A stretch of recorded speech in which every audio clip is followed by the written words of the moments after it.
Sejak saya tahu bahwa waktu saya sangat berharga, bahwa waktu berjalan begitu cepat, usia bertambah begitu cepat, sementara begitu banyak hal yang saya harus kerjakan, saya tidak mau sembarangan membuang waktu saya untuk kumpul-kumpul dengan teman, ngobrol yang gak jelas. Saya gak mau buang waktu saya mengerjakan sesuatu yang gak ada tujuannya. Karena saya melihat bahwa waktu itu begitu berharga, saya baik-baik pakai waktu saya. Sama halnya dengan hidup ini. Kalau kita ngerti betapa berharganya hidup kita gak akan sembarangan sama hidup kita. Kita gak akan sembarangan membiarkan orang merusak hidup kita. Pilihlah orang-orang yang bisa menambah nilai Anda, bukannya orang-orang yang mengambil nilai itu dari Anda. Pilih temanmu dengan bijaksana. 1 Korintus 15 ayat 33 bilang, janganlah kamu sesat, pergaulan yang buruk merusak kebiasaan yang baik.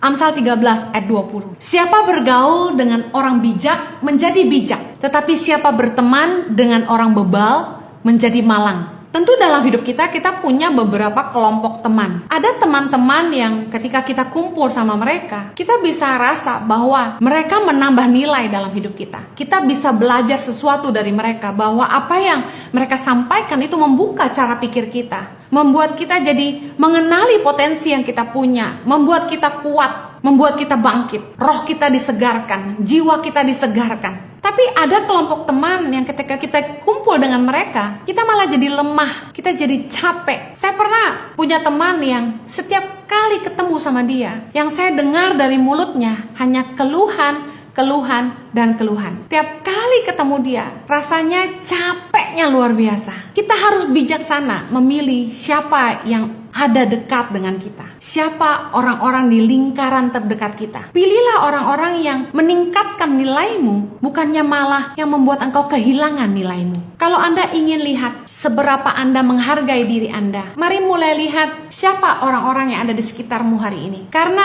orang-orang di sekitar Anda menentukan seberapa berharganya Anda melihat diri Anda sendiri. Tahukah Anda di masa ini, ketika orang mengirimkan resume atau lamaran kerja, background check itu dilakukan dengan mengintip sosial medianya. Orang-orang yang berusaha mencari tahu tentang latar belakang seseorang akan berusaha melihat Instagramnya, Facebooknya, karena konten atau caption di dalam sosial media akan menunjukkan personality kita. Cara teman-teman atau follower di sosial media kita berkomentar tentang kita akan menunjukkan siapa kita. Bagaimana kita memperlakukan keluarga kita. Ya sekalipun beberapa orang hanya menayangkan, mengupload foto-foto yang kelihatan mesra, kelihatan quality time, kelihatan baik hanya untuk konsumsi publik. Tapi bagaimana Anda menceritakan tentang keluarga Anda di sosial media akan menunjukkan siapa Anda. Jangan haus penerimaan. Kadang-kadang kita harus siap kehilangan teman-teman yang membuat